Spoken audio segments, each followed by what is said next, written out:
Cher ami, il faut battre le fer pendant qu'il est chaud. Oh, pour sûr, mais chat échaudé craint l'eau froide. Allons, à cœur vaillant, rien d'impossible. Ah, je pense plutôt qu'à l'impossible, nul n'est tenu. Évidemment, si vous le prenez comme ça, au royaume des aveugles, les borgnes sont rois. Mais on ne fait pas d'omelette sans casser d'œufs. Il faut se méfier, car le mieux est l'ennemi du bien. Ah si. Oh là là là là. Oh, c'est affreux. Sabrina. Oh, Sabrina. Oh, ça... Que se passe-t-il, Casimir? Oh, c'est affreux, tu sais. Il se prépare un drame horrible. Mais tu trembles de peur? Que se passe-t-il de si grave?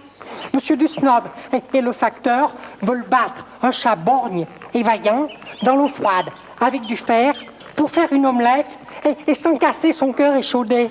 Mais c'est horrible ce que tu me racontes là. Ça me paraît bien incroyable. Non, je t'assure, c'est vrai. Je viens de les entendre. Écoute, tu vas raconter ça à François, il saura mieux que moi ce qu'il y a à faire. Oh oui, François, viens vite. Allons bon, qu'est-ce qui se passe encore? J'arrive, Casimir. Ouh là là, ben dites donc. Vous avez l'air bien agités tous les deux. Casimir me raconte une histoire à laquelle je ne comprends rien. Mais tu pourras sans doute faire quelque chose. Je sais pas, je vais essayer.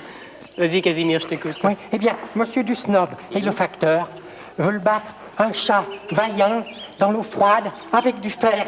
Mais pour faire une omelette, mais sans casser son cœur échaudé. J'ai compris. Tu as dit d'abord chat, eau froide et échaudé. Oui, c'est ça. affreux, le pauvre chat. Et ensuite, tu as dit battre et faire. Oui. C'est ça. Oh oui, mais c'est horrible, hein. Et après, tu as terminé avec vaillant et cœur. Oui.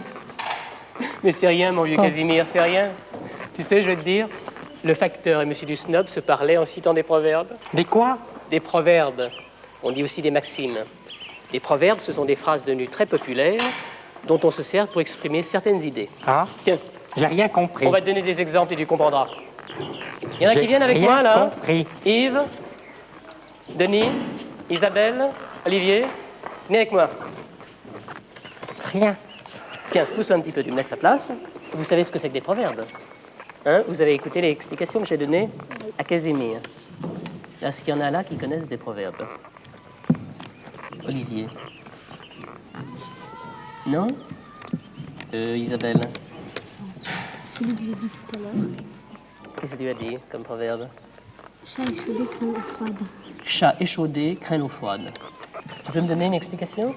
Le chat échaudé craint l'eau froide? Ah oui, prenons le chat par exemple. Prenons un chat. Il y a un chat qui se promène et on lui jette une gamelle d'eau chaude, pardon. On lui jette une gamelle d'eau chaude sur le corps.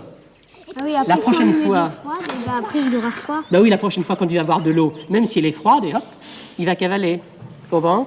Bon, ben voilà un proverbe. Yves, T'as le père, t'as le fils. t'as le père, t'as le fils. Qu'est-ce que ça veut dire? Ça veut dire que le fils est pareil que le père. C'est ça, par exemple, si le père est coléreux, eh bien on peut imaginer que le fils sera coléreux. La même chose, hein?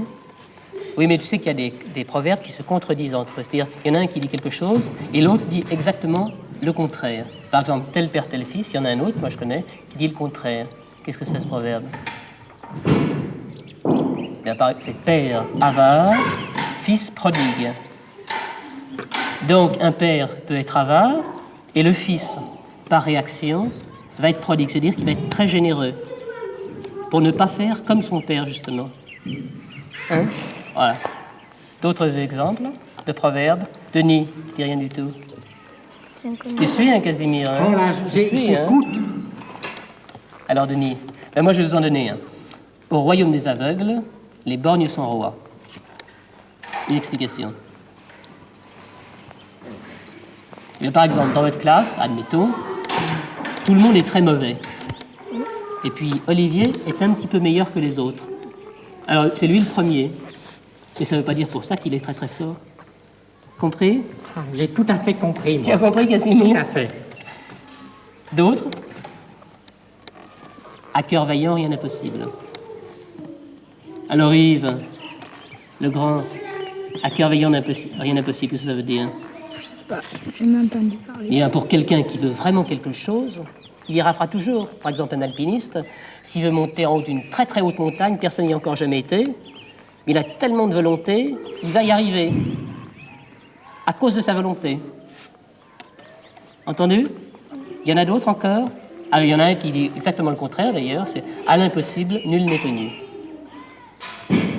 Ben, c'est-à-dire que, par exemple, Olivier, je lui demande de me donner des proverbes, et puis il m'en donne pas. Bien même si je lui demande, il n'arrivera pas à m'en donner. Bon, ben je crois que comme ça, Casimir, tu devras avoir compris. Oui, oui. Tu as compris? Moi, maintenant, je voudrais une chose. Qu'est-ce que tu voudrais? Je voudrais vous voir rire. Tu veux qu'on rie? Oui, oui, riez tous. Bon, on va rire pour lui faire plaisir. On chatouille. Riez encore.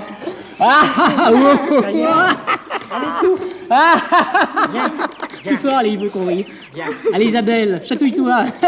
Vous avez bien tous ri? Mais dis donc, Casimir, pourquoi voulais-tu qu'on rie? C'est parce que maintenant, c'est à moi de rire. Parce que il rira bien, qui rira le dernier. Bravo, Casimir. Tu nous as bien eus.